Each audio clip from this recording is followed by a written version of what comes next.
बिस्मिल्लाहिर्रहमानिर्रहीम। Class start करते हैं सर।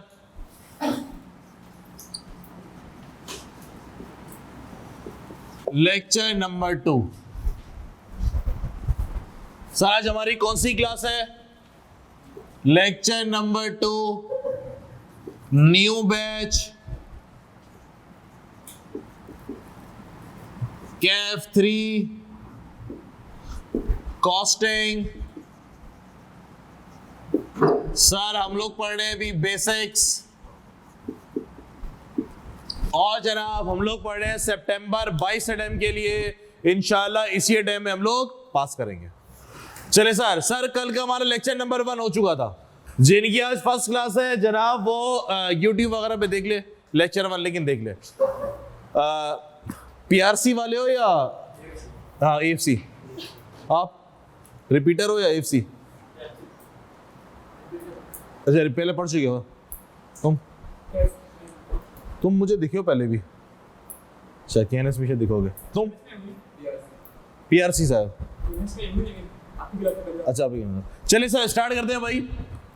सर स्टार्ट करते हैं। कॉस्टिंग पढ़ चुके हो पहली दफा पढ़ लो। सही थी क्यों? अच्छा सही है। चले सर कल की क्लास को जरा 5 मिनट में रिकैप कर दें। कल की क्लास को जरा 5 मिनट में रिकैप कर दें। सर जरा रजिस्टर का पहला पेज निकाल लीजिए। सर कल की क्लास का रजिस्टर का पहला पेज निकाल लीजिए। जिनकी फर्स्ट क्लास है वो बराबर से झांक लें। सर हमने कल क्या पढ़ा था? अच्छा भाई हमारी क्लास में ना भाई लड़के टाइम पे आया करो, सही है। आज की क्लास जो है ना वो थोड़ी हम लोग 15 मिनट लेट कर गए, लेकिन मेरी कोशिश होती है हम लोग क्लास अपनी टाइम पे शुरू करें। 5 मिनट पहले आ जाया करो बल्कि, ठीक हो गया। चले सर हम लोगों ने कल क्या पढ़ा था? सर सबसे पहले तो हम लोगों ने सिलेबस डिस्कस किया था। सिलेबस डिस्कस करने के बाद हम लोगों ने स्टार्ट की थी सर कॉस्टिंग की बेसिक। क्या स्टार्ट की थी सर हमने? कॉस्टिंग की बेसिक। सर क्या पढ़ा था हमने बोला था सर अकाउंटिंग क्या होती है। हमने बोला था जनाब अकाउंटिंग क्या होती है। अकाउंटिंग का मतलब सर अकाउंटिंग का मतलब रिकॉर्डिंग ऑफ ट्रांजैक्शन, मतलब एक चीज को डेबिट करेंगे दूसरी चीज को क्रेडिट किया जाएगा। सर उसका इंपैक्ट कहां आ रहा होता है? उसका इंपैक्ट आ रहा होता है सर लेजर में, ट्रायल बैलेंस में, स्टेटमेंट ऑफ फाइनेंशियल पोजीशन में। ऐसा सर ये काम कौन कर रहा होता है? सर ये काम फाइनेंशियल अकाउंटिंग वाला कर रहा होता है। फाइनेंशियल अकाउंटिंग वाले का काम क्या है? एक चीज को डेबिट करना और दूसरी चीज को क्रेडिट कर देना। ऐसा सर फिर हमने बोला सर कि मैनेजमेंट कौन होते हैं? मैनेजमेंट होते हैं कंपनी के टॉप लेवल के बंदे, कंपनी के बड़े लोग, जो कंपनी चला रहे होते हैं। कंपनी की टॉप लेवल की ऑर्गेनाइजेशन जो कि कंपनी चला रहे होंगे। सर कौन कौन होंगे इसके अंदर? Director, CEO, CFO. सर इनका काम क्या है? इनका काम है डिसीजन मेकिंग करना। सर किस किस्म की डिसीजन मेकिंग? सर किसी प्रोडक्ट की सेलिंग प्राइस डिटरमाइन करनी है कि यार ये यूनिट हम लोग 500 रुपए का बेचे, 600 रुपए का बेचे। सर कौन डिसाइड करेगा? मैनेजमेंट। अच्छा ये हमने बोला सर प्राइस डिटरमाइन करने के लिए उनको एक वर्किंग बना के देनी पड़ेगी कि सर अगर 500 रुपए की एक सेल प्राइस होगी तो कितने यूनिट बिकेंगे, तो प्रॉफिट कितना आएगा। क्यों? कंपनी का मकसद क्या होता है? ऑर्गेनाइजेशन का मकसद क्या है? Profit maximization. सर ये वर्किंग बना के देनी पड़ेगी। अगर मैं सेलिंग प्राइस 450 रुपए रखूं, 450 रुपए, तो सर कितने यूनिट बिकेंगे, प्रॉफिट क्या आएगा मेरा। सर ये काम किससे कराएंगे? ये काम किन लोगों से कराया जाएगा? उनके सामने पूरी रिपोर्ट देनी पड़ेगी मैनेजमेंट के सामने। सर ये काम आप करवाओगे मैनेजमेंट अकाउंटिंग वाले बंदों से। किनसे कराओगे? मैनेजमेंट अकाउंटिंग वाले। सर मैनेजमेंट अकाउंटिंग वाला डाटा कहां से लेगा कि एक यूनिट बनाने पे कॉस्ट कितनी आ रही है? वो डाटा लेगा कॉस्ट अकाउंटिंग वाले डिपार्टमेंट से। ऐसा सर कंपनीज में एक डिपार्टमेंट ही होता है कॉस्ट एंड मैनेजमेंट अकाउंटिंग के नाम से, या बजटिंग डिपार्टमेंट के नाम से, ऐसा सर अगर छोटी कंपनी होती है तो यही काम फाइनेंशियल अकाउंटिंग वालों से ही करवा दिया जाता है, उन्हीं से काम करवा दिया जाता है। डन हो गया। सर कॉस्ट अकाउंटिंग वाले का इसका मतलब ऑब्जेक्टिव क्या हो गया? कॉस्ट पर यूनिट कैलकुलेट करना। ऐसा सर एक यूनिट बनाने पे कितनी कॉस्ट आ रही है। फिर हम चले थे कल बिजनेस की डेफिनेशन पे। सर बिजनेस हमारे पास 3 किस्म के थे। कौन कौन से भैया? सर बिजनेस कौन कौन से? ट्रेडिंग, सर्विस प्रोवाइडर और मैन्युफैक्चरिंग। ट्रेडिंग वाले का काम क्या है? सर ट्रेडिंग वाले का काम क्या है? चीज खरीदना और बेचना, चीजें खरीदना और बेचना। सर चीजों को जिस शक्ल में खरीदना उसी शक्ल में आगे सेल कर देना। ऐसा सर, ऐसा कारोबार क्या कहलाता है मेरे पास? ट्रेडिंग बिजनेस कहला रहा होता है। सर क्या यहाँ पे कॉस्ट पर यूनिट निकालना मुश्किल है? नहीं सर, गिवन होती है इनवॉइस के ऊपर जिससे तुम माल खरीद रहे हो। क्या यहाँ पे कॉस्टिंग का डिपार्टमेंट बनाने की जरूरत है? नहीं सर, बनाने की जरूरत नहीं है। ऐसा सर, ये मेरे पास क्या कहलाएगा? सर ये मेरे पास जो है ना, वो यहाँ पे कॉस्टिंग वालों की जरूरत नहीं है। दूसरा डिपार्टमेंट कौन सा होता है मेरे पास? Service provider. Sir service provider वाले का काम क्या होता है? सर्विस प्रोवाइडर वाली कंपनी क्या करती है? सर ना कोई चीज खरीदती है, ना कोई चीज बेच रही होती है, बल्कि सर्विस प्रोवाइड कर रही होती है। ऐसा सर, यहाँ पे भी कॉस्ट पर यूनिट निकालना इतना मुश्किल नहीं होता। तो तीसरा बिजनेस कौन सा होता है? मैन्युफैक्चरिंग वाला। वो क्या कर रहे होते हैं? सर मैन्युफैक्चरिंग वाले क्या कर रहे होते हैं? गुड्स को तैयार करके मैन्युफैक्चर करके आगे सेल कर रहे होते हैं। टेक्सटाइल वाला खरीदता क्या है? कॉटन। बेचता क्या है? फैब्रिक। सर हमने कॉटन खरीदी केजी में, उसको हमने कन्वर्ट किया धागे में, एलबीएस बना, उसको हमने कन्वर्ट किया सफेद कपड़े में, उस पे फिर हमने प्रिंटिंग कर दी, कलर लगा दिया, काला नीला पीला हरा, उसके बाद फिर वो फैब्रिक बन गया, फिर उसके बाद वो कटा स्टिचिंग शर्टें बन गई। सर खरीदा क्या था हमने? केजी में कॉटन, बन क्या गया मेरे पास? शर्ट। सर एक शर्ट पे कितनी कॉस्ट आ रही है? मैनेजमेंट को डिसीजन मेकिंग करनी है, सेल लगानी है। सर सेल लगानी है। मैनेजमेंट ने बोला सर लगती ना सेलें 50% ऑफ, 40% ऑफ। सर ऐसे ही डिसाइड कर देते हैं कि आंख बंद करके, और हर प्रोडक्ट पे ऑफ अलग होता है, किसी पे 30%, किसी पे 40%। सर क्या आंख बंद करके डिसीजन लेंगे? नहीं सर, मैनेजमेंट बोलेगी कॉस्ट तो बताओ, कॉस्ट से कम पे तो नहीं बेचेंगे ना यार, कॉस्ट बताओ। सर ये शर्ट की कॉस्ट कैसे निकालोगे? हमने बोला सर कैलकुलेट कर लेंगे, लेकिन अपने को थोड़ा सा टाइम चाहिए, टीम चाहिए। यहाँ पे हमें कॉस्टिंग डिपार्टमेंट क्रिएट करने की जरूरत पड़ जाती है। ऐसा हमने बोला सर मकसद क्या है कॉस्टिंग वाले का? कॉस्ट पर यूनिट कैलकुलेट करना। सर कॉस्ट बोले तो एक्सपेंस, कॉस्ट बोले तो एक्सपेंस। सर ये एक्सपेंस कहाँ रिकॉर्ड करते हैं हम लोग? पीएनएल के अंदर। पीएनएल में एक्सपेंस 4 जगहों पे आ रहा होता है। सर कहाँ कहाँ जा रहा होता है? बोलो भैया। एडमिन एक्सपेंस, सेलिंग डिस्ट्रीब्यूशन और फाइनेंशियल चार्जेस और cost of goods sold. Sir इसको हम लोग बोलते हैं कॉस्ट क्लासिफिकेशन। सर इसको हम लोग क्या बोलते हैं? Cost classification. सर कल हम लोगों ने यहां तक पढ़ा था, और इसमें हम लोगों ने एडमिनिस्ट्रेटिव एक्सपेंस डिस्कस कर लिया था। ऐसा सर इसमें हम लोगों ने एडमिन एक्सपेंस डिस्कस कर लिया था। ऐसा सर दूसरा मेरे पास क्या होता है? Selling and distribution. सर ये भी हमने कल डिस्कस कर लिया था। Sir selling and distribution expense कौन सा होता है? Sir selling and distribution expense कौन सा होता है? जो प्रोडक्ट को सेल करने से रिलेटेड, डिस्ट्रीब्यूट करने से रिलेटेड कल हम लोग डिस्कस कर चुके हैं। जिनकी आज फर्स्ट क्लास है भैया, वो YouTube से लाजमी लेक्चर ले लें, और आप लोग अपने रजिस्टर में ऐसे ही मेंटेन करो कि अपने पास लेक्चर नंबर 1, 2, 3, ताकि प्रॉपर पता चले आपने क्या पढ़ा। बीच में अगर कोई सवाल हमने किया, लेक्चर नंबर तुम्हें समझ में नहीं आ रहा, तुमने दोबारा वो चीज देखनी है, तो पोर्टल होगा, अगर नहीं लिया तो लैब से ले लो। सही लैब में जाके आपके पास सीक्वेंस मेंटेन होगी, तो फौरन से आप उस लेक्चर में डायरेक्ट पहुंच जाओगे। डन हो गया। चले सर तीसरा क्या था मेरे पास? फाइनेंस कॉस्ट, बोले तो फाइनेंशियल चार्जेस। सर ये भी कल हम लोग डिस्कस कर चुके थे। सर चौथा क्या था मेरे पास? सर शॉर्टकट लिखूंगा, समझ जाइएगा, कॉस्ट ऑफ गुड्स सोल्ड या फिर मैन्युफैक्चरिंग कॉस्ट या फिर प्रोडक्शन कॉस्ट। ऐसा आज हमने ये डिस्कस करना, यहां से हम आगे बढ़ेंगे अपनी गाड़ी लेके। ऐसा ही है। चले सर सुनेंगे। हमने बोला जनाब कॉस्ट ऑफ गुड्स सोल्ड, बोले तो मैन्युफैक्चरिंग कॉस्ट। सर कौन सी कॉस्ट होती है ये? सर गुड्स को तैयार करने की कॉस्ट, बोले तो गुड्स को मैन्युफैक्चर करने की कॉस्ट, गुड्स को बनाने की cost. Sir for example textile industry है। सर टेक्सटाइल इंडस्ट्री है, मैंने बोला सर इस टेक्सटाइल इंडस्ट्री के अंदर कपड़ा कैसे बनेगा?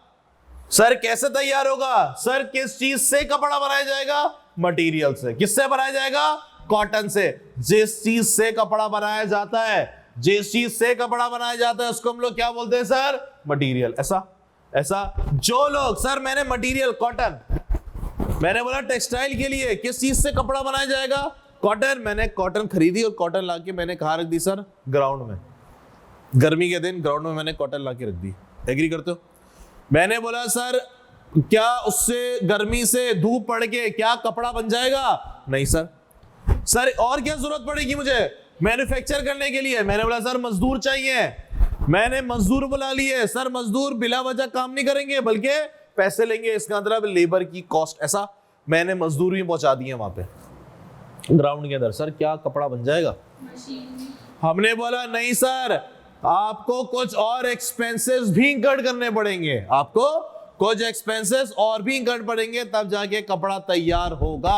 तो सर कपड़े की तैयारी में अगर तो टेक्सटाइल इंडस्ट्री है तो, और अगर गाड़ी है, ऑटोमोबाइल है, तो गाड़ी की तैयारी में, मैन्युफैक्चरिंग में जो जो कॉस्ट लगती है वो किसके अंदर जाती है? मैन्युफैक्चरिंग कॉस्ट के अंदर। ऐसा सर गुड्स को तैयार करने की कॉस्ट, सर गुड्स को तैयार करने की कॉस्ट,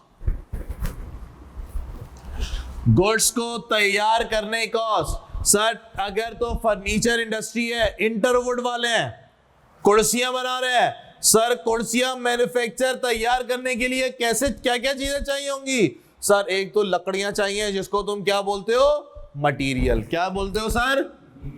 मटेरियल। सर लकड़ियां ले आया, सर लकड़ियां ले आया, क्या कुर्सियां बन जाएंगी? नहीं सर, आपको कुछ मजदूर चाहिए, मजदूर चाहिए जिनको तुम लोग क्या बोलोगे? लेबर। ऐसा सर मजदूर भी आ गए, मजदूर भी आ गए, क्या कुर्सियां बन जाएंगी? मैंने बोला नहीं सर, उनको आरी दो, उनको वो लकड़ी घिसने वाली चीज दो, ऐसा उसमें ब्लेड लगा होता है सर वो दो, ऐसा पॉलिश दो, ऐसा। हमने बोला सर टेक्सटाइल है, कॉटन आ गई, लेबर आ गई। सर हमने बोला क्या कपड़ा बना पाएंगे ये लोग? हमने बोला नहीं सर, क्या चाहिए? Sir plant and machinery. Sir वो तो एसेट है। एक्सपेंस, सर यहाँ पे तो एक्सपेंस की बात हो रही है, कॉस्ट की, वो तो एसेट है प्लांट एंड मशीनरी। सर उसका डेप्रिसिएशन, मशीनें आ गई, लाके रख दी हमने ग्राउंड में। सर क्या कपड़ा बन जाएगा? नहीं सर, बोलेंगे भैया बिजली का कनेक्शन खींच के दो, मशीन चलाएं कैसे? ऐसा। हमने बोला सर बिजली का कनेक्शन खींच के दिया, महीने का बिजली का बिल आएगा। एग्री करते हो? एक्सपेंस। हमने बोला ग्राउंड में क्या रख दिया आपने? यार लोग क्रिकेट भी खेल रहे हैं, फैक्ट्री प्रोडक्शन भी हो रही है, बाउंड्री वॉल करो सर इस जगह को, बकायदा आप एक फैक्ट्री का स्ट्रक्चर बिल्डिंग खड़ी करो। ऐसा सर हमने फैक्ट्री बिल्डिंग का स्ट्रक्चर खड़ा कर दिया। सर एसेट, बिल्डिंग तो एसेट, उसका डेप्रिसिएशन। एग्री करते हो? एक्सपेंस। सर हमने बोला लोग ऐसे ही चलते हुए अंदर आ जाते हैं, गेट पे सिक्योरिटी गार्ड को बिठाओ, सर उसकी तनख्वाह। एक्सपेंस। एग्री करते हो? बिजली का बिल आ रहा है सर, उसका एक्सपेंस। हमने बोला मजदूर आ गए नीचे, मजदूर आ गए, हमने एक दो अच्छे सुपरवाइजर को भी रख लिया। अच्छा ये हमने बोला सर चाय पिलाने वाला उसको भी रखो, ऐसा। हमने बोला वो भी एक्सपेंस। तो सर तीसरी चीज मेरे पास क्या होगी? ना एक्सपेंस। अभी फैक्ट्री ओवर पे थोड़ी देर में आएंगे, 5 मिनट बाद। तो सर किसी भी प्रोडक्ट को तैयार करने के लिए, सर किसी भी प्रोडक्ट को तैयार करने के लिए ये 3 चीजें दरकार होती हैं। इसको हम क्या बोलते हैं sir? Manufacturing cost. Sir material वो चीज जिससे प्रोडक्ट बनाया जाएगा, ऐसा। सर टेक्सटाइल के अंदर कॉटन, केमिकल जिससे लाल पीला नीला रंग हो जाता है शर्टों का, वो। गारमेंट्स इंडस्ट्री है तो धागा, बुकरम, बटन, ऐसा। सर अगर तुम आ जाओ फर्नीचर इंडस्ट्री के अंदर, सर लकड़ी, वुड, सही है जी, उसमें क्या चीज? कीले, नील और ग्लू और वो पॉलिश, और अगर तो कुशन वाली है तो कुशन, कलर। एग्रीड? ये सारी की सारी क्या चीजें? मटेरियल है। एग्री करते हो? सर मटेरियल बोलो या रॉ मटेरियल बोलो एक ही बात है। मटेरियल बोलो यहाँ पे, रॉ मटेरियल बोलो एक ही बात है। सर मटेरियल दो किस्म के होते हैं। सर मटेरियल दो किस्म के होते हैं। कौन कौन से सर? एक मेरे पास सर डायरेक्ट मटेरियल और एक मेरे पास इनडायरेक्ट मटेरियल। सर मटेरियल मेरे पास दो किस्म के होते हैं, एक सर डायरेक्ट मटेरियल और एक इनडायरेक्ट मटेरियल। सर क्या चीज होती है भैया? ना गलत बात। हाँ और सर जैसे चाय पी लूं मैं 2-3 सिप। हाँ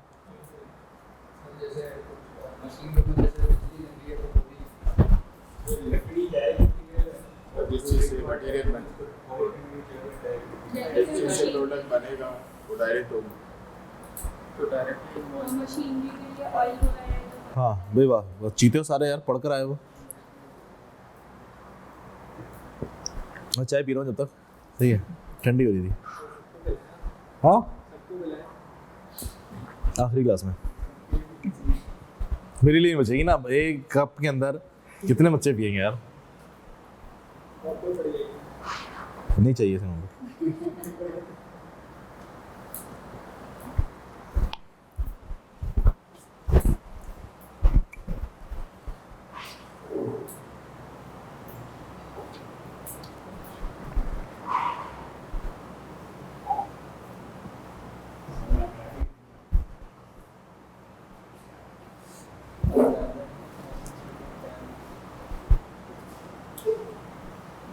non serious attitude.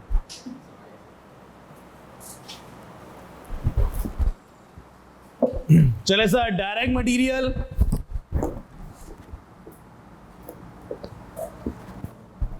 Sir direct material वो मटेरियल जो कि आइडेंटिफाइबल हो टू प्रोडक्ट, जो कि प्रोडक्ट पे आइडेंटिफाई हो। कौन सी चीज है? एग्जाम्पल समझ में आएगा। हाँ हमने बोला सर लकड़ी है, प्रोडक्ट है, इसमें क्या क्या लगा? हमने बोला सर इसमें लकड़ी लगी, कीलें लगी, पॉलिश लगी, और अगर तो कुशन वाली है तो कुशन लगा, फोम, कीले या ग्लू लगा लो, डन। सर एक यूनिट बनाने के लिए कितने केजी लगेंगी लकड़ियां? सर अज्यूमिंग एक कुर्सी बनाई आपने, उसमें 5 केजी लग गई, same structure same size, 5 KG लग गई। दूसरी बनाई इसमें 12 केजी लग गई, ऐसा हो सकता है? नहीं, सेम नेचर है, एक ही साइज। हमने बोला सर एक कुर्सी बनाई 5 केजी लगाई, दूसरी लगाई 18 केजी लग गई, एक बनाई 5, दूसरी 1 केजी। आपने बोला सर ये सीन तो नहीं हो सकता। सर 5 केजी है, 5.5, चल बहुत हो गया, 6, 4.5, बस इतनी वेरिएशन आएगी ना यार, इससे ज्यादा तो नहीं आएगी। क्या कॉस्ट एक प्रोडक्ट बनाने के लिए, क्या ये मटेरियल आइडेंटिफाई हो रहा है? यस दिख रहा है आपको, दिखने की जरूरत नहीं है, लाजमी नहीं है, लेकिन क्या आइडेंटिफाई है? यस। आइडेंटिफाई की डेफिनेशन, क्या उस प्रोडक्ट के अंदर मैं बोल सकता हूं कि 5 केजी लगेंगे? यस। 5.5 लगेंगे, 5.25 लगेंगे, बस ऐसा। एग्रीड, आइडेंटिफाई हो रहा है। सर मैं बोल सकता हूं इसमें वुड। पॉलिश पे आओ, पॉलिश पे। सर आपको पता है पॉलिश अगर ज्यादा लगा दोगे तो कलर बदल जाता है, कम लगा दोगे कलर बदल जाएगा। आपने स्टैंडर्ड फिक्स कर दिया, सर मुझे चेयर चाहिए इस कलर की, फर्नीचर बनाना इस कलर का, सर उसमें पॉलिश उसी किस्म की लगेगी, ज्यादा पॉलिश लगा दोगे कलर बदल जाएगा, ब्राउन की जगह डार्क ब्राउन हो जाएगा, अपने को तो लाइट ब्राउन चाहिए था, ऐसा। सर क्या आइडेंटिफाई हो रहा है प्रोडक्ट में? क्या प्रोडक्ट में दिख रहा है? यस। बात समझ में आ रही है मैं क्या बोल रहा हूं? अगर मुझे 1 लीटर लगाना था तो सर 1 लीटर ही होगा, ऐसा नहीं होता एक पे 1 लीटर लग गया, दूसरे पे 30 लीटर लग गए दूसरी चेयर पे, ऐसा तो नहीं है। आगे सर कुर्सियां बन रही हैं, कीले लग रही हैं। मैंने बोला सर एक कुर्सी के अंदर हमारी आइडेंटिफाई 5 कीले लगाओगे, 6 लगा लेना, चलो 4 लगा लेना बस। सर क्या ऐसा होता है किलो का हिसाब? सर किलो का हिसाब तो ऐसा नहीं होता, सर कैसे होता है? हमने बोला सर वो तो देखता रहेगा, जहां से थोड़ी सी चेयर हिल रही होती है वहां एक कील मार देगा, दूसरी जगह से चेयर हिल रही होगी एक कील मार देगा। हमने बोला क्या कर रहा है? 8 कीलें लगा दी। हमने बोला सर कीलें तो ऐसी लगेंगी, ऐसा ही है। क्या प्रोडक्ट पे आइडेंटिफाई हो रहा है वो? क्या प्रोडक्ट पे आइडेंटिफाई हो रही है वो? नहीं सर। किसी पे 5 लगेंगी तो किसी पे 12 लग सकती हैं, किसी पे 1 भी लग सकती है। एग्री करते हो? सर ये मेरे पास कहलाता है इनडायरेक्ट मटेरियल। अब सुनना, मैं समरी को उसको मैं थोड़ा समराइज करूंगा। वो मटेरियल जो कि प्रोडक्शन पे डायरेक्टली अप्लाई हो रहा है, जो कि आइडेंटिफाइबल हो। एक प्रोडक्ट के ऊपर आइडेंटिफाई हो रहा है कि सर 5 केजी लगेंगे, 6 केजी लगेंगे, डायरेक्ट मटेरियल। मैंने बोला कीले भी तो प्रोडक्ट पे डायरेक्टली अप्लाई हो रही हैं, लेकिन क्या आइडेंटिफाइबल है? कि आइडेंटिफाई की डेफिनेशन कि सर इस यूनिट के ऊपर आपने जो है ना वो 5 कीले लगानी थी, 6 नहीं लगानी थी। आइडेंटिफाई इस तरह तो नहीं होगा, इनडायरेक्ट मटेरियल। चलो एक और एग्जांपल अभी समझ आ जाएगा। हमने बोला सर कि पेप्सी कोल्ड ड्रिंक बन रही है, सर पेप्सी की कोल्ड ड्रिंक बन रही, केन बन रहे हैं, केन, ठीक है जी। सर केन हमने रखे, सर जो स्पेसिफिक केन है स्टील का होता है, प्लास्टिक जो भी स्टील का। हमने बोला सर आपने एक केन बना रहे हो कोल्ड ड्रिंक, एक कोल्ड ड्रिंक आप बेच रहे हो केन वाली। हमने बोला सर वो जो केन है, जो स्टील का जो भी होता है, आपने 600 बोतलें बेच, मतलब 600 आपने कोल्ड ड्रिंक बेची। केन कितने इस्तेमाल किए? मैं बोल सकता हूँ 600 आपने कोल्ड ड्रिंकें बेची, 1800 केन यूज कर दिए। केन तुम्हारा मटेरियल है, यस। कौन सा मटेरियल है? प्रोडक्ट पे डायरेक्टली अप्लाई हो रहा है। लॉजिक क्लियर हुई? मैं क्या बोल रहा हूँ? सर ये मेरा मटेरियल है केन। सर इस एग्जाम्पल से कॉन्सेप्ट क्लियर हो गया। सर मटेरियल वो चीज नहीं है जिसको खाया जाएगा। एग्री करते हो? पेप्सी के अंदर आप कोल्ड ड्रिंक पी के उस केन को फेंक देते हो, ऐसा क्या उस केन को खा तो नहीं जाते? सर तो मटेरियल की डेफिनेशन ये क्लियर हो गई कि अगर मैं वो प्रोडक्ट उसको मैं खाऊंगा नहीं बल्कि यूज करके फेंक दूंगा, ऐसा। ये मेरे पास क्या कहलाता है? मटेरियल। एक और डेफिनेशन, सर पेप्सी की ड्रिंक आई, सर केन क्लियर हो गया, मटेरियल है, आइडेंटिफाई हो रहा है। सर हमने रखा एक शेल्फ पे, उस पर पानी भरा, एक पेप्सी की जो ड्रिंक है केन, उसके अंदर जो है ना वो आधा लीटर पानी होता है। कह सकता हूं मैं? ऐसा तो नहीं हो सकता, जितना भी है, ऐसा तो नहीं हो सकता 300 ml कह लो, ऐसा तो नहीं हो सकता कि किसी में 300 ml है उसी साइज के, किसी में 400 ml, ऐसा तो नहीं है। मटेरियल है पानी, डायरेक्ट मटेरियल। सर उसमें फॉर्मूला डिसाइडेड है, चीनी कितनी डालनी है, इंग्रेडिएंट कितना डालना है। सर ऐसा होता है कोई कोल्ड ड्रिंक मीठी कोई फीकी सेम होती है। सर उसमें जो क्वांटिटी डल रही है चीनी वीनी की, जो भी उनका फॉर्मूला है बनाया हुआ है। सर मटेरियल है, डायरेक्ट है इनडायरेक्ट, प्रोडक्शन पे डायरेक्ट अप्लाई हो रहा है। क्या प्रोडक्ट पे आइडेंटिफाई है इस पे चीनी कितनी लगी, इतनी ग्राम लगी। एग्री करते हो? Direct material. केन आगे बढ़ी, हमने बोला सर केन आगे बढ़ा, जिस मशीन में उसको रखा गया वो मशीन आगे लेके चल रही है उसको, उस मशीन को चलाने के लिए हमने थोड़ी ग्रीसिंग कर दी। सर ग्रीसिंग भी तो मटेरियल है ना, खरीदी गई कोई चीज मटेरियल है। सर सुनना, मैंने बोला सर ये जो ग्रीस लगा है मशीन पे, ये आपने मशीन पे ग्रीस कर दिया ताकि मशीन स्मूथ चलती रहे। कितना ग्रीस लगाया आपने? मैंने बोला सर हम लोगों ने 5 किलो लगाया। कितना ग्रीस लगाया? 5 किलो, 5 केजी ग्रीस हमने लगा दिया। सर कितनी दफा वो बोतल बना गई मशीन है? हमने बोला 1000 केन बना गई। एक केन पे कितना आया? ग्रीस भी तो मटेरियल है। क्या प्रोडक्ट पे आइडेंटिफाई हो सकता है कि जो केन बना है इसमें जो ग्रीस है उसका एलिमेंट कितना है? Indirect material. एग्री करते हो? प्रोडक्ट पे डायरेक्टली अप्लाई नहीं हो रहा, ग्रीस मशीन पे लग रहा है जिससे मशीनें बन रही हैं। बात समझ में आ रही है भैया? नेल वाला चले समझते हैं दोबारा से। हमने बोला जनाब जो कीलें हैं वो प्रोडक्ट पे अप्लाई होती हैं डायरेक्टली, यस। क्या प्रोडक्ट पे आइडेंटिफाई है? एक प्रोडक्ट बनाने पे 8 कीले लगेंगी, क्या सबों पे 8 ही लगेंगी? नहीं सर, नहीं, जरूरी नहीं होता।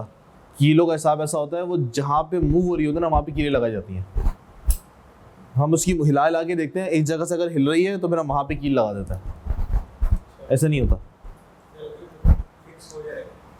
तब भी नहीं हो सकता। अमाउंट बहुत इमटेरियल होता है, तब भी नहीं कर सकते, अमाउंट इमटेरियल होता है। चले अभी बताता हूँ, 2 मिनट रुका, एक और एग्जाम्पल से किलो कवर करते हैं। सर देखिए, डायरेक्ट मटेरियल का अकाउंटेबिलिटी होती है, डायरेक्ट मटेरियल को ट्रेस करना पड़ता है, हिसाब किताब रखना पड़ता है। सर अगर तो मैंने 10,000 कीले खरीदी हैं तो इतनी कुर्सियां बन गई हैं, इतनी कीले इस्तेमाल हो जानी चाहिए थी, एंड में इतना बच जाए, ट्रेसिबिलिटी रखनी पड़ती है इसकी।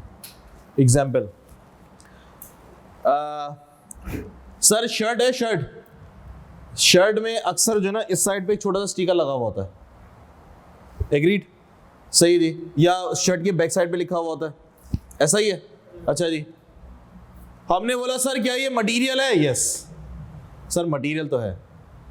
एक शर्ट पे कितना लगेगा? सर एक ही लगेगा। क्या प्रोडक्ट पे आइडेंटिफाइबल है? यस आइडेंटिफाइबल है।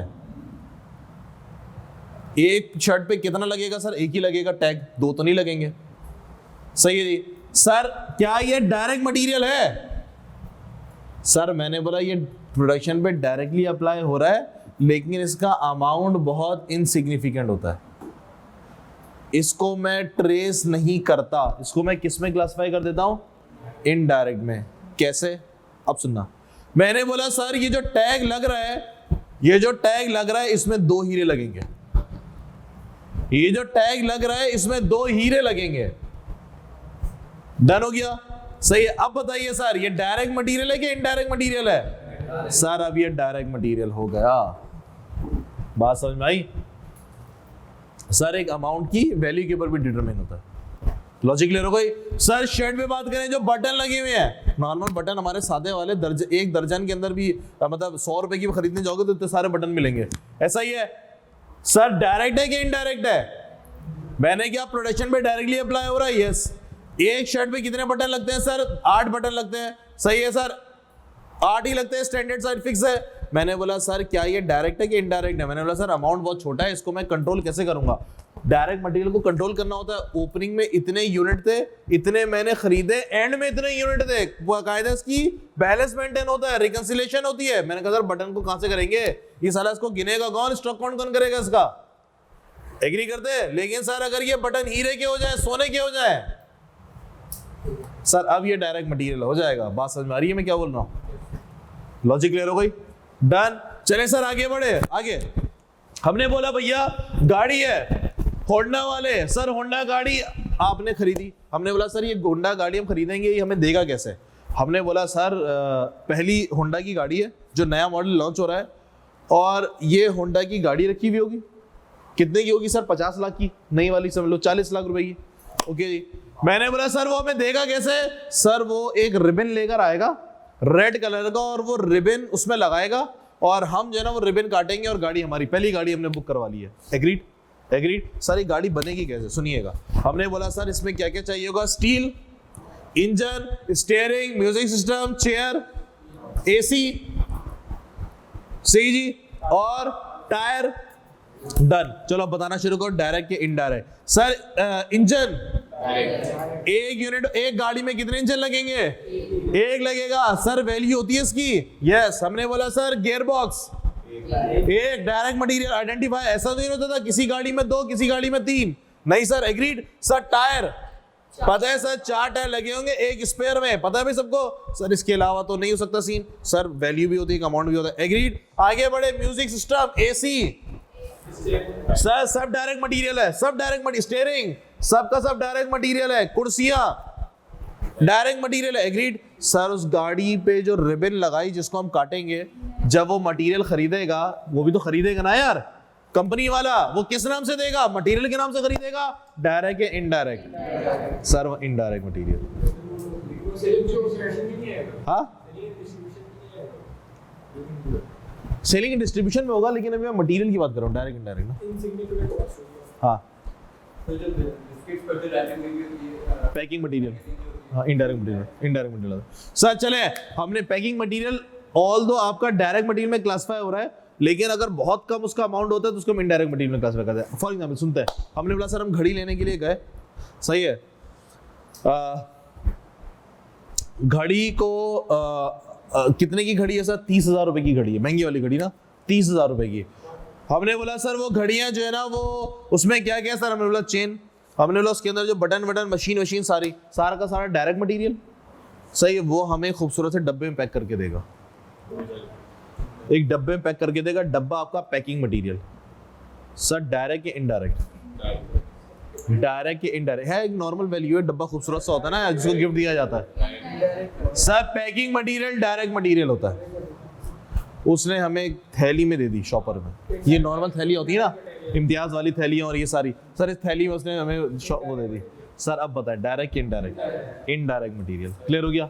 लेकिन अगर सवाल खामोश है, कुछ नहीं बोल रहा, तो डायरेक्ट मटेरियल है।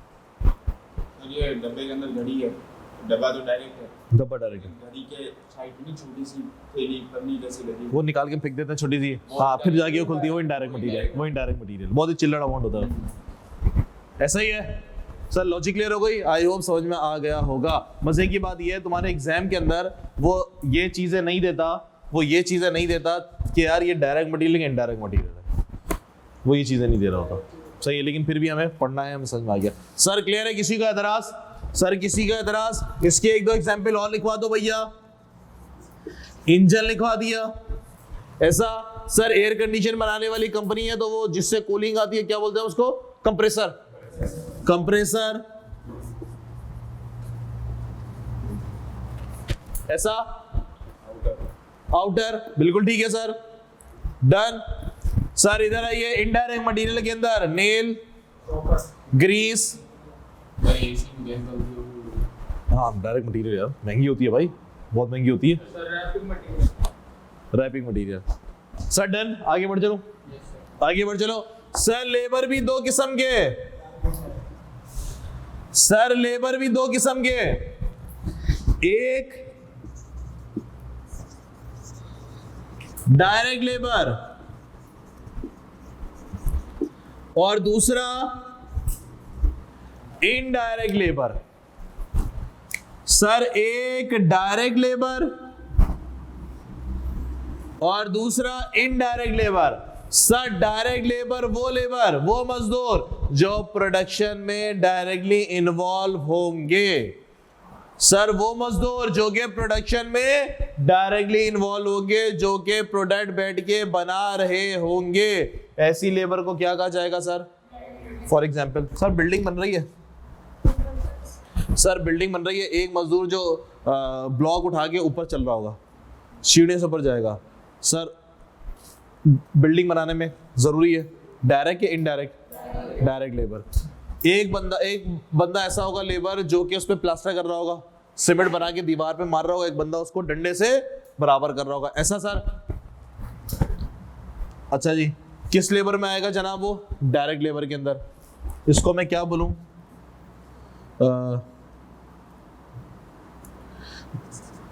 फिर मैं बोलूं सर, आजकल जो प्रोडक्ट है वो तो मशीनें बनाती हैं। आजकल जो है वो प्रोडक्ट कौन बनाता है? मशीनें। टेक्सटाइल है, कॉटन उठाए अपने मशीनों में डाल दी। ओके जी, एक बंदा मशीन पे खड़ा होता है जिसको ऑपरेट कर रहा होता है, आगे वो मशीन घूमी जा रही और वहां से धागा बन के निकल रहा है, धागा बन के। सर वो बंदा जो कि मशीन में खड़ा हुआ है और जो मशीन को यूं कभी कोई सा बटन दबाता है, कभी कोई सा बटन दबाता है, सर इसको हम लोग क्या बोलते हैं? Machine operator. सर लेबर है, मजदूर है, यस। डायरेक्ट या इनडायरेक्ट? डायरेक्ट लेबर है, प्रोडक्शन में डायरेक्टली इन्वॉल्व है, ऐसा।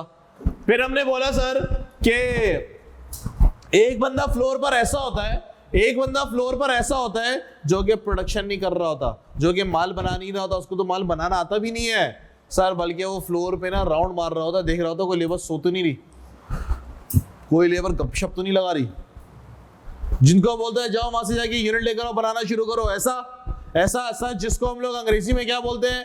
फ्लोर मैनेजर या फिर सुपरवाइजर।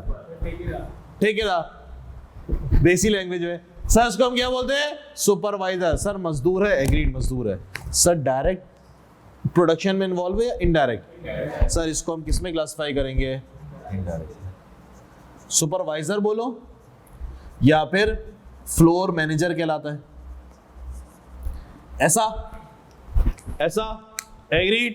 फिर सर हमने बोला सर फैक्ट्री के अंदर जो है ना चाय पिलाने वाले को भी रखें, फैक्ट्री के अंदर चाय पिलाने वाले को भी रखे हैं सर, चाय पिलाने वाले की तनख्वाह, लेबर तो है, मजदूर तो है, डायरेक्ट या इनडायरेक्ट सर प्रोडक्शन में तो इन्वॉल्व नहीं है, प्रोडक्शन में तो इन्वॉल्व नहीं है, इसका मतलब है इनडायरेक्ट लेबर। इसी तरह से पियोन या फिर जेनिटोरियल स्टाफ, स्वीपर वगैरह, सिक्योरिटी गार्ड। हमने बोला सर इस फैक्ट्री में जो है ना वो चोरी वोरी बहुत हो रही है, सिक्योरिटी गार्ड को बिठा दो गेट पे, सिक्योरिटी गार्ड को बता दे सर लेबर तो है, क्या प्रोडक्शन कर रहा है, उसको तो यूनिट बनाने भी नहीं आते होंगे, उसको तो ये भी नहीं पता होगा कि माल कैसे बनता है, लेबर है किसके अंदर भैया, सिक्योरिटी गार्ड।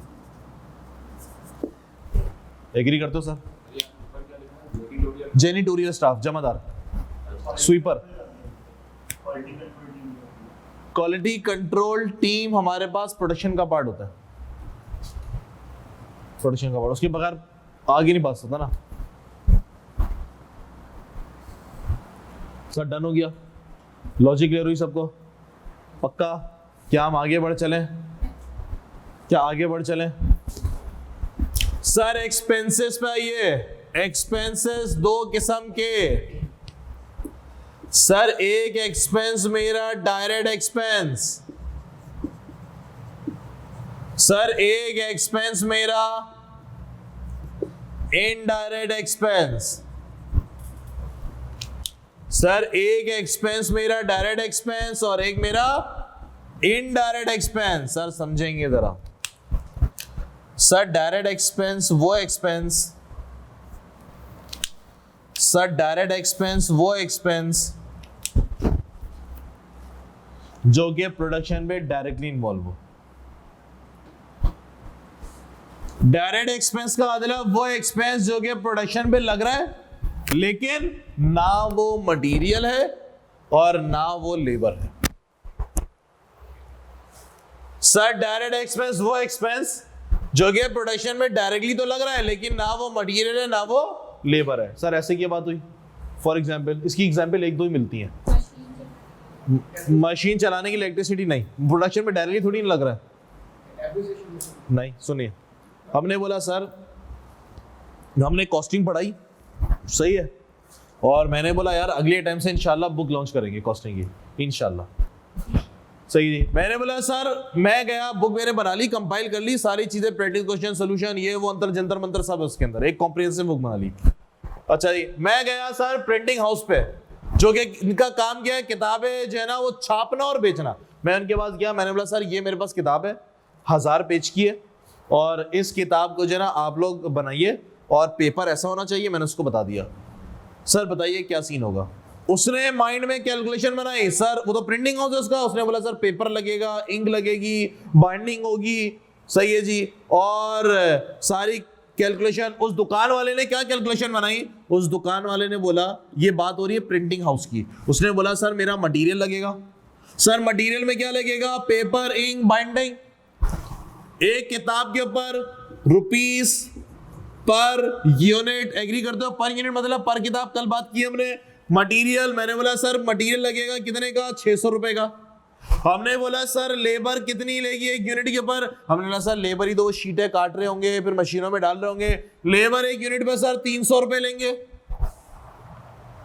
ठीक हो गया। इसके अलावा इसने बोला सर अदर्स, मैं भी नाम नहीं लिख रहा क्योंकि हमने पढ़ा नहीं है, कुछ और भी छोटे अंतर जंतर मंतर खर्चे आएंगे, कितने के सर, 100 रुपए के। कितने की किताब वो मुझे देगा, 1000 रुपए। मैंने बोला मुझे क्या देगा, मार्केट में बेच, दुकानों में भिजवा। कह रहे सही है सर हम कर देंगे, आप टेंशन नहीं लें। सुने, कितने की किताब पड़ी उस दुकान वाले को? दुकान वाला बोल रहा है सर मैं इसको बेचूंगा 1500 रुपए की। दुकान वाला कितने कमाएगा, हाँ दुकान वाला कितने कमाएगा, 500। एग्री करते हो? हमने बोला भाई मेहनत मेरी, वर्किंग मैंने की, किताब मैंने बनाई, सही है, क्वेश्चन मैंने सोच सोच के डाले, सोल्यूशन मैंने डाला, मेरे पैसे कहाँ हैं भाई? मैंने कहा कुछ तो दे मुझको। उसने बोला 1 लाख रुपए ले लेना बस। मैंने बोला तू कितनी किताबें छापेगा? उसने बोला भाई मेरी मर्जी में जितनी किताबें छापूं और दूं, 1 लाख रुपए दे दिया आपको काफ़ी है। बात समझ आ रही? मैंने बोला ऐसा कोई हिसाब नहीं है। मैंने बोला ऐसा कोई हिसाब नहीं है। मैंने बोला सर मेरी किताब ऐसी है पाकिस्तान में सारा बच्चा लेगा, हर बैच के अंदर तकरीबन 7,000 बच्चों ने कॉस्टिंग का पर्चा दिया इस बार। 7,000 ने दिया ना जो स्टेटिस्ट आए हैं? हाँ ऐसे ही कुछ थे ना। मैंने सर 7,000 बच्चा पेपर दे रहा है, 7,000 किताबें बिकेंगी, आराम से बिकेंगी। इसके अंदर सब चीज है, छोटे सवाल भी हैं, बड़े सवाल भी हैं, सब है। मैंने बोला भाई मेरी मेहनत के तो दे। सुनना, उसने बोला सही है सर, मैं आपको पर बुक 200 रुपए दूंगा। पर बुक कितने दूंगा? एक किताब बिकेगी कितने? 200। 2 बिकेंगी कितने? एग्री करते हो? सर अब उसकी कॉस्ट कितनी हो गई? अब उसकी कॉस्ट कितनी हो गई? 1200। अब वो कितने कमा रहा है? सर उस प्रिंटिंग हाउस के लिए 200 रुपए एक्सपेंस है, क्या उसकी प्रोडक्शन पे डायरेक्टली लग रहा है? अबे डायरेक्ट लग रहा है ना सर उसकी प्रोडक्शन पे, यानी कि वो एक किताब बनाएगा मुझे 200 रुपए देगा, 2 बनाएगा कितने देगा? 400, 3 बनाएगा कितने देगा? 600। तो प्रोडक्शन पे तो डायरेक्टली अप्लाई हो रहा है, प्रोडक्ट पे डायरेक्टली लग रहा है। एग्री करते हो? सर क्या ये डायरेक्ट एक्सपेंस की डेफिनेशन में आएगा? क्या प्रोडक्ट पे डायरेक्टली लग रहा है, इसके बगैर क्या वो प्रोडक्ट बना सकता है? नहीं सर, लाइसेंस है मेरे पास। एग्री करते हो भैया? कॉपीराइट का है मेरे पास। सर क्या इसके बगैर वो प्रोडक्ट बना सकता है? सर नहीं बना सकता। क्या ये डायरेक्ट एक्सपेंस है? क्या ये प्रिंटिंग हाउस के लिए मटेरियल है? नहीं भैया। क्या प्रिंटिंग हाउस के लिए लेबर है? नहीं भैया। क्या चीज है ये? Direct expense. सर इसको क्या कहा जाता है? सर इसको रॉयल्टी कहा जाता है। बात समझ में आई सबके? बात समझ में आई सर? सर एक और चीज सुने, एक और एग्जाम्पल। हमने बोला सर कि एक कंपनी है PPL, Pakistan petroleum limited. PPL Pakistan petroleum limited. Sir इसका काम क्या है? इसका काम है जमीन में से तेल और गैस को तलाश करना। सर इन्होंने कोयटा बलूचिस्तान के अंदर वर्किंग की और वहां से ऑयल निकल आया। इनके इंजीनियर्स गए, मिट्टी टेस्ट हुई, डिप विप किया और साइंस वाइंस लगाई उन्होंने बोला सर यहाँ पे खूब सारा क्रूड ऑयल है, वो हम निकालेंगे और बेचेंगे। मैंने बोला देर किस बात की है, लेके जा मशीनें, क्रूड ऑयल निकाल, बेच, मजा है। सर क्या कर सकते हैं ऐसा? सर जमीन किसकी है? गवर्नमेंट की। सर गवर्नमेंट से इजाजत तो लें। आप गए गवर्नमेंट के पास, आपने बोला सर इस जगह पे जो ना वो जमीन वो है, क्रूड ऑयल है और हम निकाल के बेचना चाह रहे हैं। गवर्नमेंट ने बोलेगा बिल्कुल सही है, बेचें भाई। कितने का बेचेंगे? हमने बोला इंटरनेशनल मार्केट में $100 चल रहा है पर बैरल, तो ज्यादा ही हो गया। हमने बोला निकालने की कॉस्ट कितनी है? बंदे ने कैलकुलेटर उठाया और टक टक कैलकुलेशन शुरू की। कह रहा है सर $30 निकालने की कॉस्ट आएगी मेरी। बेचूंगा कितने का? $100 का। कंपनी पीपीएल को कितना फायदा होगा पर बैरल? 70 का। ऐसा $70 का। गवर्नमेंट वाला बोलेगा भाई रुक, जमीन किसकी है? मेरी है, तो मुझको कहां गया पैसा? पीपीएल वाला बोलेगा सर अब लाइसेंस दे तो रहे मुझे निकलने का।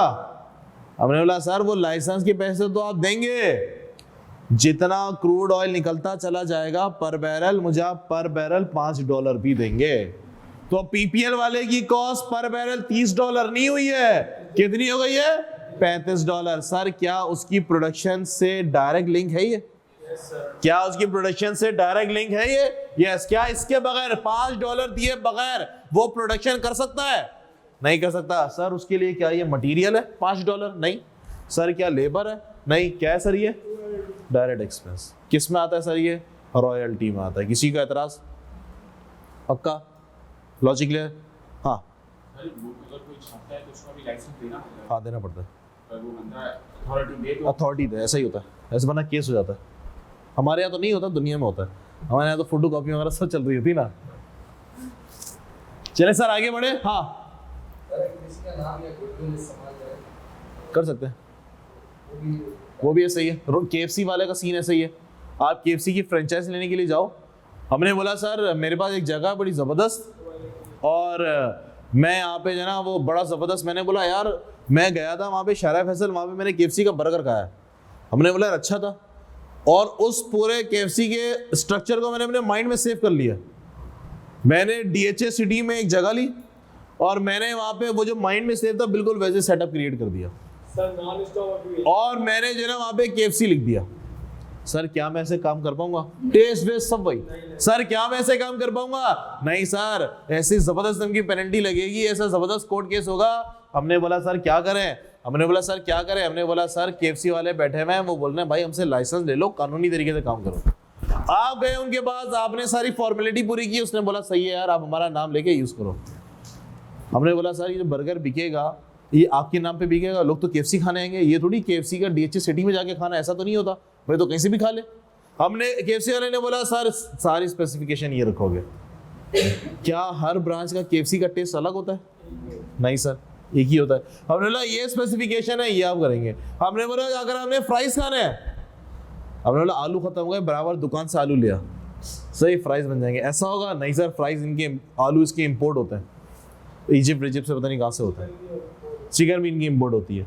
हमने सर चिकन खत्म हो गई है, हमने बोला बराबर मुर्गी वाला ना वहां से लिया भाई, सही बना के बेच देंगे। सर ऐसा होगा? नहीं, ये सारी स्पेसिफिकेशन आप पूरी करेंगे, सही है। फिर हमने बोला सर आप, हमने दुकान खोल ली केएफसी वाली, केएफसी मेन वाले को कितना पैसा देंगे?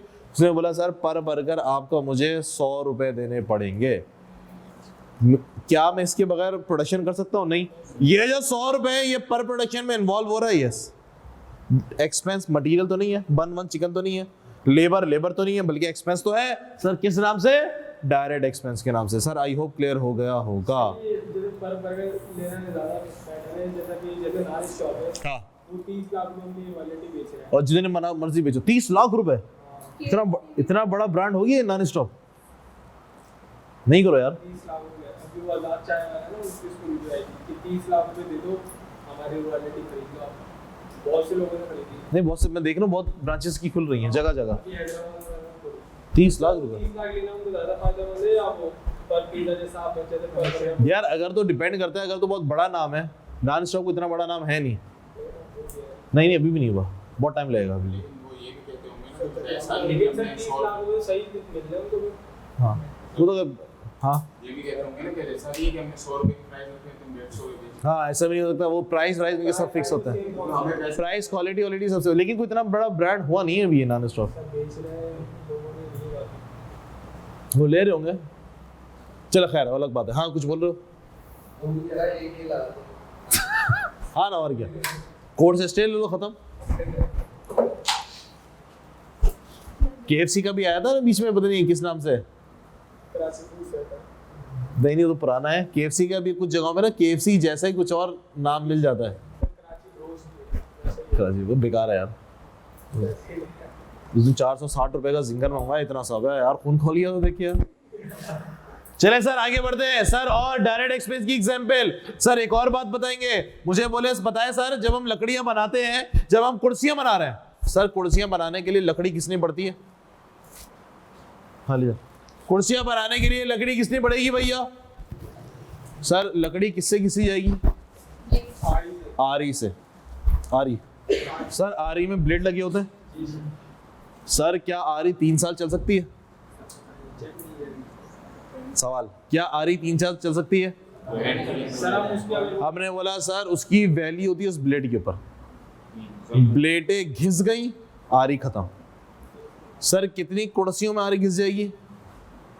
5 6 आरी घिस गई, इसकी धार खत्म हो गई। सर धार खत्म हो गई इसका मतलब बेकार है, धार खत्म हो गई इसका मतलब बेकार है। ये कहलाता है स्पेशल टूल्स। 2-3 कुर्सियां बनाएगा, अब ये टूल्स बेकार है, नया टूल लेना पड़ेगा। एग्री करते हो? सर क्या ये टूल एसिड में जाएगा? सर ये डायरेक्ट एक्सपेंस में जा रहा होगा। इसको हम क्या कहते हैं? Special tool. सर क्या कहोगे? Special tools. आरी खत्म, धार घिस गई, खत्म, फेंक दो, दूसरी उड़ा गिरा। उसको तेज करवा लेंगे दोबारा, जैसे नहीं होती ना तेज, अबे उसके खड्डे होते हैं यार, अबे उसके खड्डे होते हैं, खड्डे होते हैं, खड्डे होंगे घिसती चलेगी ना तो खत्म हो जाएगी ना यार। बाइक चलाते हो है, उसका जो वो जहाँ पे चेन लगाते हैं क्या कहलाता है? चेन स्पॉकेट, वो घिस जाता है, उसको क्या बोलते हो यार? इसकी धार दोबारा से बना दो। ऐसा तो नहीं बोलते ना यार, नया खरीदते ना, धार घिस गई, बेकार हो गया। वो भी क्या करता है मैकेनिक? फेंक देगा, उड़ा गया। अब एक ही बात है ना, स्क्रैप कचरे पे बिक रहा है ना। वो ये तो नहीं होता छोटे को लगाया बोले इसकी धारे दोबारा बना, सही है, और अगली बाइक पे लगाते क्या? ऐसा तो नहीं होता ना यार। ये आरी भी तो वही चीज है ना यार। हाँ नहीं लेकिन नहीं वक्त पे खत्म नहीं आती, लेकिन जो ग्रीस आपने लगाई है मशीन पे, उससे कितने प्रोडक्ट बन जाएंगे? कभी ज्यादा कभी कम, डोंट नो, मतलब कभी ज्यादा कभी कम, डोंट नो। सही है, लेकिन आर्य का तो ये कहना है कि यार इतनी कुर्सियां घिसेगा और खत्म। ऐसा तो नहीं हो सकता कभी 500 कुर्सियां उसने घिस दी हैं और कभी उसने 5 कुर्सियां घिसी हैं, ऐसा तो नहीं होगा ना। ज्यादा एक हाथ का फर्क आ जाएगा। हाँ, ज्यादा एक आध का फर्क आ जाएगा। डन भाई, सर लॉजिक क्लियर हो रही है, आगे बढ़े सर। सर ये बेसिक है, इसमें थोड़ा सा टाइम लगता है। रेगुलर क्लास के अंदर मैंने 7 क्लासें लगाई थी इसकी बेसिक्स पे, क्योंकि यहाँ पे कॉन्सेप्ट क्लियर होगा ना तो कॉस्टिंग में बड़ी आसानी होगी आपको। अगर इसी में घूमते रहोगे ना, इसमें और एक और कॉन्सेप्ट आएगा वेरिएबल फिक्स का, अगर इसी में घूमते रहोगे तो फिर घूमते रहोगे। पूरा सीवीपी, पूरा डिसीजन मेकिंग जो हमारा सी पार्ट है सिलेबस का, कितने मार्क्स का था वो? 25 नहीं आखिरी वाला 30 से 40 मार्क्स का, वो पूरा इस कॉन्सेप्ट के ऊपर बेस कर रहा है। रिलेवेंट फैक्टर वाला ना, वो पूरा इस कॉन्सेप्ट, तो इस पे मैं थोड़ा टाइम लगाना पड़ता है। 7 क्लासें ली थी मैंने उसकी पुराने वाले बैच की, तो आपकी भी तकरीबन इतनी लग रही होंगी। चले सर आगे। इसके अलावा मेरे पास इनडायरेक्ट एक्सपेंस। सर कौन से वाले एक्सपेंसेस है ये? इनडायरेक्ट। बोले तो प्रोडक्ट पे कैसे लगेंगे ये? डायरेक्टली नहीं बल्कि इनडायरेक्टली। सर कौन कौन से इसके अंदर? फैक्ट्री के तमाम खर्चे। सर हम पढ़ क्या रहे हैं? सर हम पढ़ रहे हैं मैन्युफैक्चरिंग। मैन्युफैक्चरिंग कहाँ होती है सर? मैन्युफैक्चरिंग कहाँ होती है? फैक्ट्री में, यानी कि फैक्ट्री के तमाम खर्चे। सर फैक्ट्री के तमाम खर्चे कहाँ जा रहे होंगे? इनडायरेक्ट में, जो कि प्रोडक्ट पे डायरेक्ट भी नहीं है। डायरेक्ट तो ये रहे सारे, जो कि इनडायरेक्ट है। फॉर एग्जांपल सर बिजली का बिल। सर फैक्ट्री का बिजली का बिल आया, सर क्या प्रोडक्ट पे डायरेक्ट लग रहा है? क्या मैं बोल सकता हूं सर बिजली का बिल आया, मैंने 30,000 यूनिट बनाए हैं, मैंने 30,000 यूनिट बनाए हैं, क्या ये बता सकता हूं कि बिजली का जो बिल है इसमें जो ये 10 रुपए वाला अमाउंट है इस प्रोडक्ट से रिलेटेड है? क्या मैं ये बोल सकता हूं? क्या प्रोडक्ट पे डायरेक्टली इन्वॉल्व हो रहा है? नहीं सर। बिजली किसको चला रही है? मशीनों को, मशीनों को, और मशीन से क्या बन रहे हैं? प्रोडक्ट। क्या ये प्रोडक्ट पे इन्वॉल्व है? यस इन्वॉल्व है, लेकिन कैसे इन्वॉल्व है? इनडायरेक्टली। तो भैया फैक्ट्री के तमाम खर्चे किसके अंदर जाते हैं?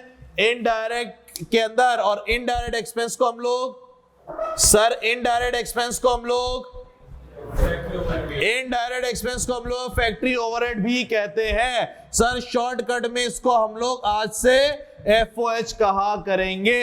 जी सर। कौन कौन से ले लिए मैंने? सर मैंने यहाँ पे फैक्ट्री का, बिजली का, गैस का, पानी का बिल ले लिया। बोले तो फैक्ट्री यूटिलिटी बिल, ऐसा। और सर फैक्ट्री के खर्चे, सर मैंने प्लांट एंड मशीनरी खरीदी थी, एसेट है, उसका डेप्रिसिएशन। सर क्या मैं बता सकता हूं कि 1 लाख रुपए का डेप्रिसिएशन आया है? कौन से प्रोडक्ट पे कितना है बता सकता हूं? नहीं सर, नहीं सर। सर फैक्ट्री का प्रोडक्ट पे है, लेकिन कैसा है सर? इनडायरेक्ट है डेप्रिसिएशन। और sir repair and maintenance, machine की कोई मेंटेनेंस करा दिया आपने, ऐसा। और भैया फैक्ट्री का किराया, और सर फैक्ट्री का प्रॉपर्टी का टैक्स। भाई जगह थोड़ी कम है, नजर आ जाएगा।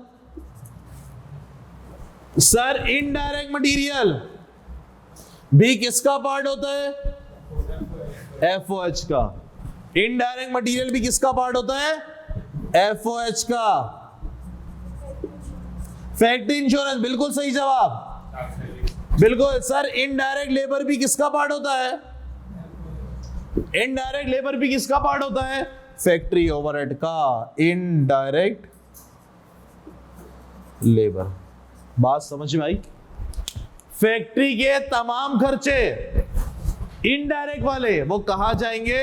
फैक्ट्री ओवरहेड के अंदर जा रहे होंगे। सर क्या सबों को बात समझ में आई? सर अगर मैं इसको सम अप करूं, अगर मैं इसको सम अप करूं तो मैं ये कह सकता हूं, सर मैं ये कह सकता हूं भाई, अगर मैं इसको सम अप करूं तो मैं ये कह सकता हूं, मेरे पास मैन्युफैक्चरिंग कॉस्ट, सर मेरे पास मैन्युफैक्चरिंग कॉस्ट, बोले तो प्रोडक्ट को तैयार करने की कॉस्ट, कहां चले? अबे भाई प्रोडक्ट को मैन्युफैक्चरिंग कॉस्ट, तैयार करने की कॉस्ट, सर कौन कौन सी है? सर डायरेक्ट मटेरियल, ऐसा। मटेरियल में से क्या उठाया मैंने? डायरेक्ट उठाया। नंबर 2 सर लेबर में से मैंने क्या उठाया? डायरेक्ट लेबर, एग्री करते हो? क्या नहीं उठाया? इनडायरेक्ट मटेरियल और इनडायरेक्ट लेबर। सर तीसरा डायरेक्ट एक्सपेंस। सर मजे की बात, डायरेक्ट एक्सपेंस बहुत कम होता है एग्जाम में, आपको डायरेक्ट एक्सपेंस इक्का दुक्का सवालों में मिलेगा। तो अगर मैं डायरेक्ट एक्सपेंस ना भी बोलूं, मैं बोलूं direct material, direct labour, factory overhead, तो समझ जाना मैं डायरेक्ट एक्सपेंस भी बोल रहा हूं।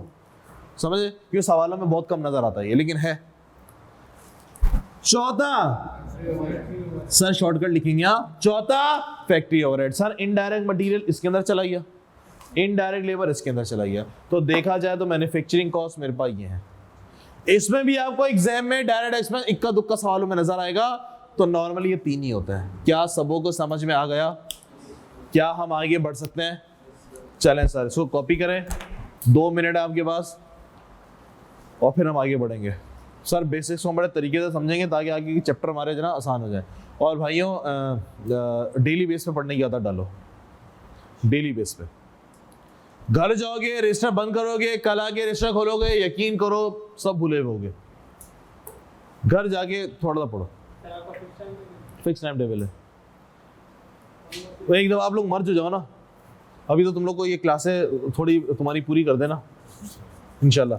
उनको तो मैंने फिक्स कर दिया, टाइम टेबल फिक्स रहेगा। इसी तरह क्लास होगी हमारी हफ्ते में 4 दिन, 5 दिन, शायद छठी भी लगानी पड़े, हालात देख के लगेगी, जैसे हालात है ना, वरना कोर्स नहीं हो पाए एंड में, फिर जना वो भागम दौड़ी हो जाएगी। वैसे सर आपने कहा था ना कि जुलाई तक खत्म 31 जुलाई इंशाल्लाह, टारगेट तो यही है। जैसे कि हालात है ना, मुझे 6 क्लासें डालनी पड़ेगी, एक जुम्मे के दिन हम छुट्टी करेंगे। इतवार को टैक्स के लिए आओगे तो इसलिए भी आ जाना यार, टैक्स के लिए तो आ ही रहे हो ना। अगर टैक्स के लिए आओगे तो टैक्स ले रहे हो ना, तो टैक्स तो है ना संडे को, ऑनलाइन देख लेना यार। क्योंकि हालात जो है ना वो सही है नहीं जनता के ना, ये वो कैफ 8 वाली आवाम नहीं है कि वो आए होते हैं ना, वो चीते हो चुके होते हैं सेट ना, मतलब चीज़ उनको समझ में आ चुकी होती है। और जो पढ़ने के मूड में नहीं होता, जो बोलता है यार मैंने कुछ भी कर लो, मैंने कसम खाई मैंने पढ़ना ही नहीं है, कुछ भी कर ले भाई, मैंने अपने घर वालों की नहीं सीखी तो आपकी क्या सुनूंगा, तो वो आवाम छट चुकी होती है, पढ़ने वाला बैठा होता है। तो अब ये पेपर आ गया शुरू में, तो अब अपने हो ना मिक्स आवाम है, नहीं भी पढ़ेंगे, कुछ भी कर लो, मोटिवेट कर लो, टेस्ट ले लो, जलील कर लो, उनको नहीं पढ़ना तो नहीं पढ़ना भाई। जी सर, वो तो होता है ना, आपने क्लास ली और चीज आपके जहन में बैठ गई है, पढ़ा नहीं आपने, लेकिन आपने लिखते रहे फास्ट में निकल गया। हाँ बुक सर मैं आपको पास्ट पेपर दूंगा, अपने हैंड आउट बनाया पूरे चैप्टर के, उसके अंदर प्रैक्टिस क्वेश्चन है, पास्ट पेपर आईक्यू की, उसमें कोई प्रैक्टिस क्वेश्चन नहीं है। नहीं लो हाँ, पीडीएफ डाउनलोड कर लो। कभी जिंदगी में मूड हुआ ना पढ़ने का, सही है, ना पढ़ने का, तो थ्योरी को एक नजर देखते हुए चलना बस। नहीं थ्योरी अपने पास आती है 3 से 4 मार्क्स की, हाँ भाई चलना 8 ले ले यार, सही है। और वो भी उसके लिए थ्योरी पढ़ के टाइम वेस्ट होगा मेरे ख्याल से, और टाइम वो कॉन्सेप्ट बेस होती है, अगर आपने कॉन्सेप्ट बनाए हुए तो आप बंदा लिख लेगा। हाँ मैं आपको शेयर करूंगा हैंडआउट में, सही है, उसमें जो है ना 95% कैलकुलेशन होती है। और आईकेएम की स्टेट डेज के अंदर प्रैक्टिस क्वेश्चन है ही नहीं, बच्चों वाले 2-3 सवाल है, पेपर वैसे थोड़ी आएगा, तो बुक नहीं ले, मैं आपको पूरा बंच बना के दूंगा, एक बंच आज दे दूंगा, हर चैप्टर का एक बंच मिलेगा, उसके अंदर सारे पास पेपर होंगे सन 2008-9 से मैंने डाले हुए लास्ट टाइम तक, और अपना और कुछ हलवा सवाल प्रैक्टिस क्वेश्चन, स्टार्टिंग हलवा सवाल से होगी। ठीक हो गया सर, आगे बढ़े। ऑनलाइन वालों साथ हो सर, बोर्ड का सफाया कर दिया जाए।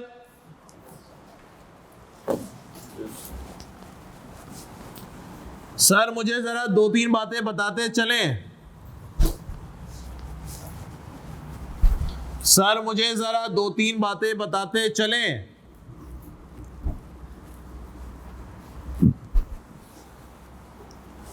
फाइनेंस मैनेजर की सैलरी कहां जाएगी?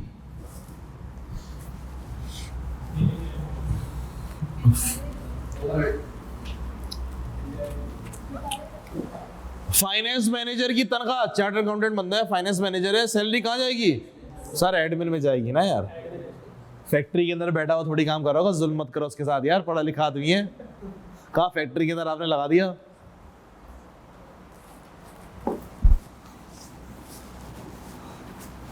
सर जनरल मैनेजर है फैक्ट्री का, जीएम है फैक्ट्री का, तनख्वाह कहां जाएगी? फैक्ट्री ओवरहेड के अंदर। सर कंपनी का सीएफओ है, सैलरी कहां जाएगी? एडमिन एक्सपेंस के अंदर। सर सेल्स डायरेक्टर है, तनख्वाह कहां जाएगी? Selling and distribution. Sir HR manager है, तनख्वाह कहां जाएगी? एडमिन के अंदर। ऐसा बिल्कुल बेहतरीन जवाब, मस्त हो गया। चले सर आगे बढ़े। सर हमारे पास manufacturing cost 3। Sir manufacturing cost का नाम लूंगा तो समझ जाना फैक्ट्री की बात हो रही है, मैन्युफैक्चरिंग फैक्ट्री के अंदर होती है। जी सर आइए जनाब कुछ कॉन्सेप्ट और डिस्कस करते हैं छोटे मोटे। सर प्राइम कॉस्ट, और एक कॉन्सेप्ट हमारे पास होता है कन्वर्जन कॉस्ट। प्राइम कॉस्ट और एक कॉन्सेप्ट होता है मेरे पास कन्वर्जन कॉस्ट। सर प्राइम का मतलब क्या है? सर प्राइम का मतलब क्या है? सर स्कूल में होता है ना प्राइमरी सेकेंडरी, प्राइम का मतलब क्या? प्राइमरी क्यों बोलते हैं उसको? इनिशियल, बेसिक, बेस बनती है वहां से 2+2 सिखाया जाता है बेस, फिर सेकेंडरी में आता हो तो एडवांस लेवल होता है। ऐसा सर प्राइमरी का मतलब बेसिक, बेसिक। ऐसा सर जितनी अच्छी बेस होगी उतना अच्छा बच्चा आगे परफॉर्म करेगा। ऐसा जब भी तो बेसिक पे तुम लोगों को 7 क्लासेस लगा रही है। चले सर बताइए। सर हम लोग बात कर रहे हैं मैन्युफैक्चरिंग की। सर प्रोडक्ट की मैन्युफैक्चरिंग की बेसिक कॉस्ट कौन सी है जिसके बगैर तुम प्रोडक्शन का सोच भी नहीं सकते?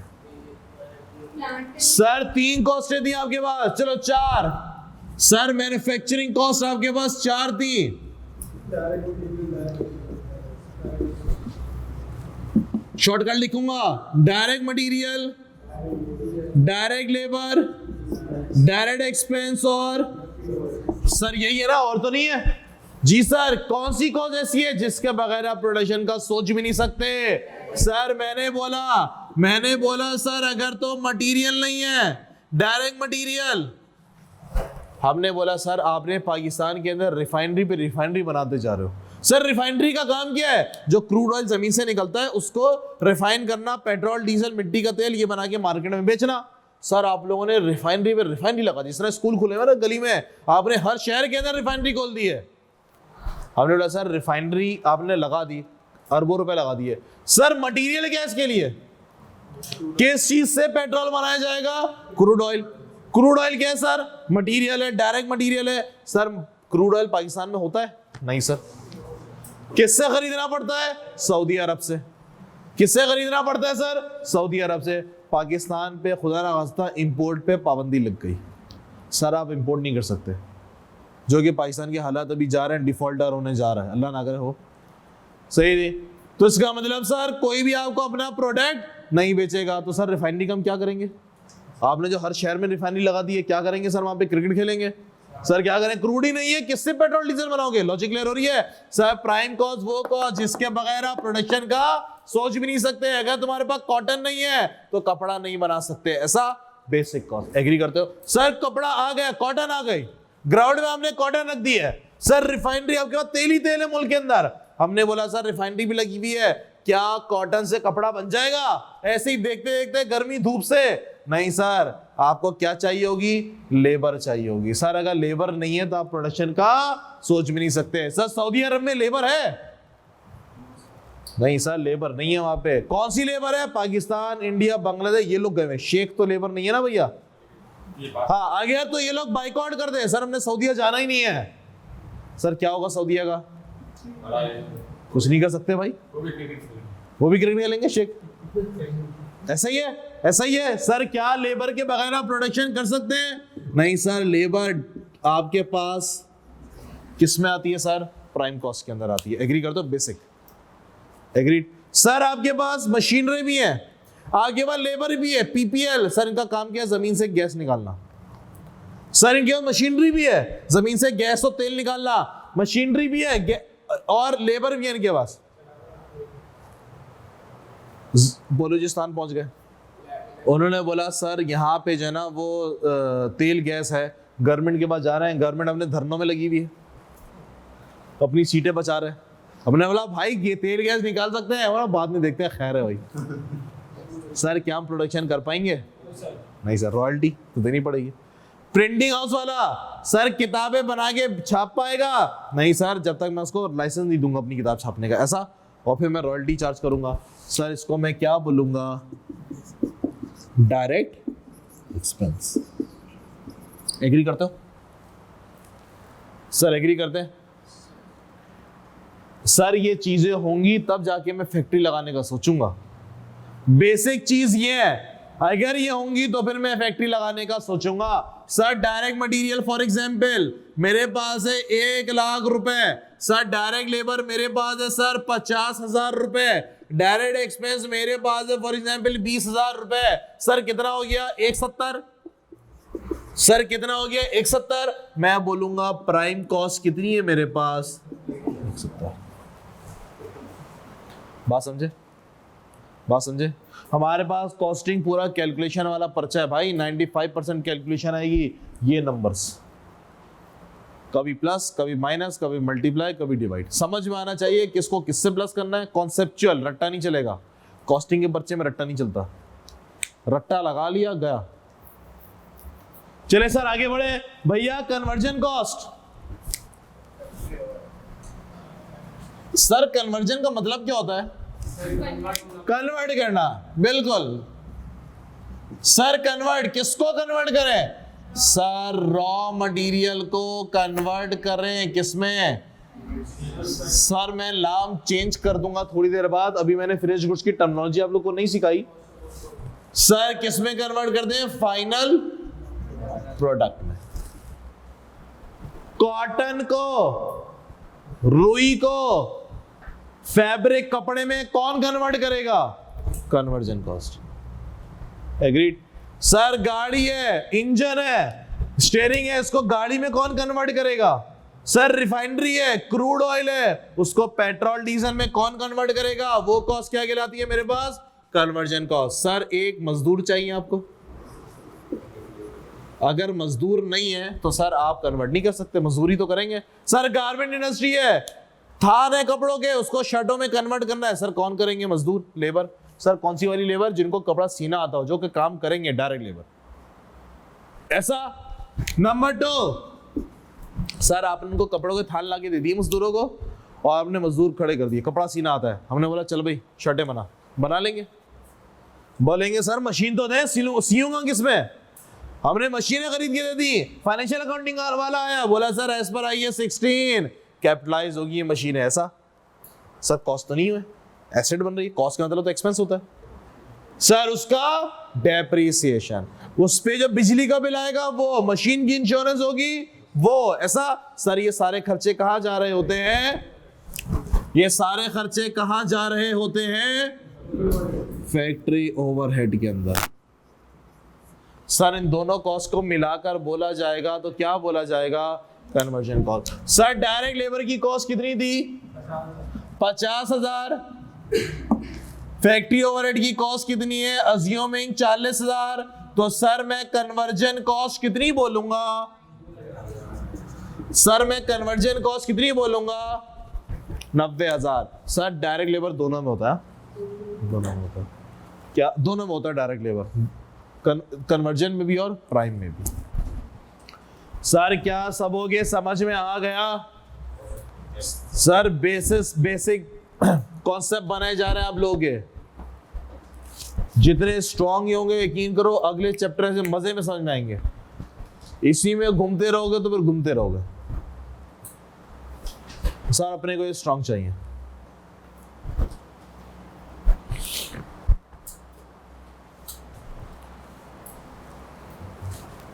पाँच मिनट है। क्यों भाई? ऑडिट कितने बजे? 1:15 बजे शुरू होगी ना, है ना? नहीं ना, 5 मिनट है ना।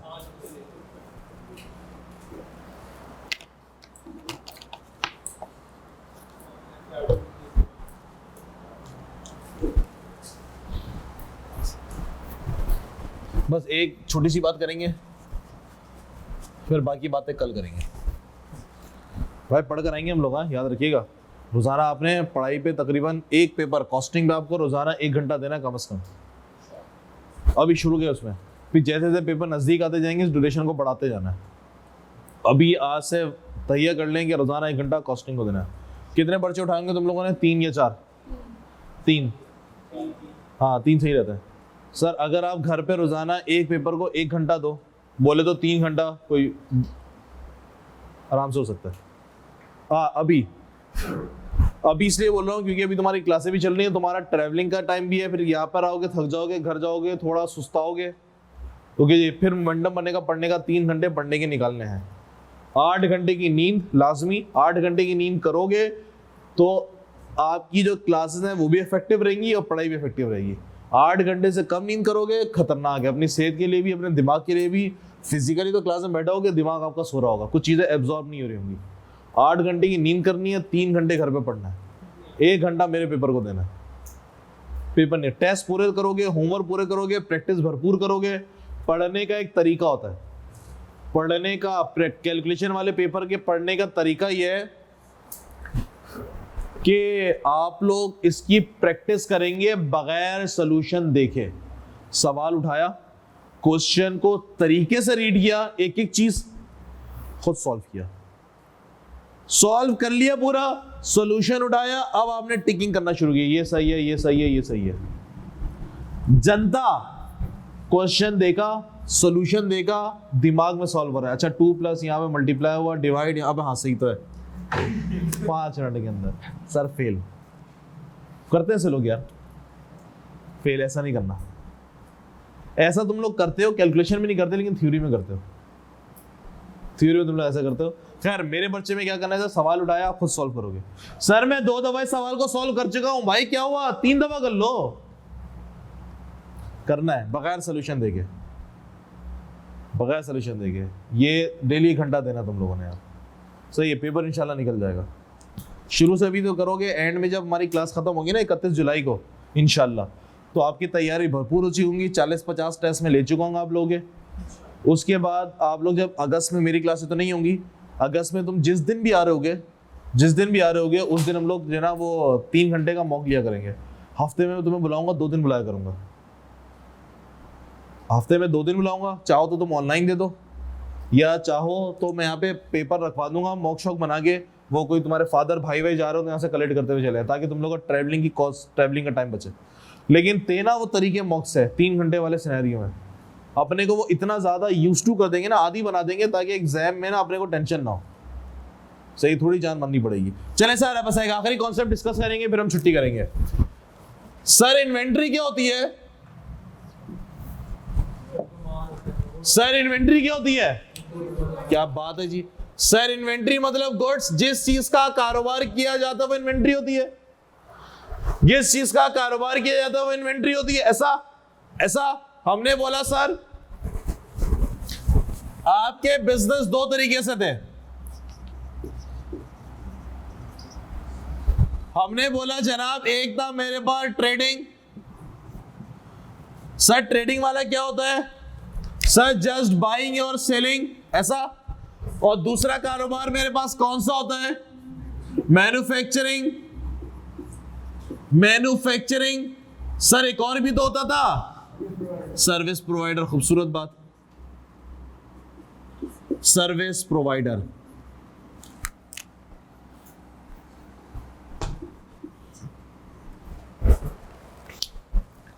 सर पढ़ क्या रहे हम लोग? इन्वेंट्री का कॉन्सेप्ट पढ़ रहे हैं। सर इन्वेंट्री क्या चीज होती है? इन्वेंट्री क्या चीज होती है? जिस चीज का कारोबार किया जाएगा, जिस चीज को खरीदा बेचा जाएगा। अगर मेरा फर्नीचर का शोरूम है, मैं फर्नीचर खरीदता और बेचता हूं, तो फर्नीचर मेरी क्या है?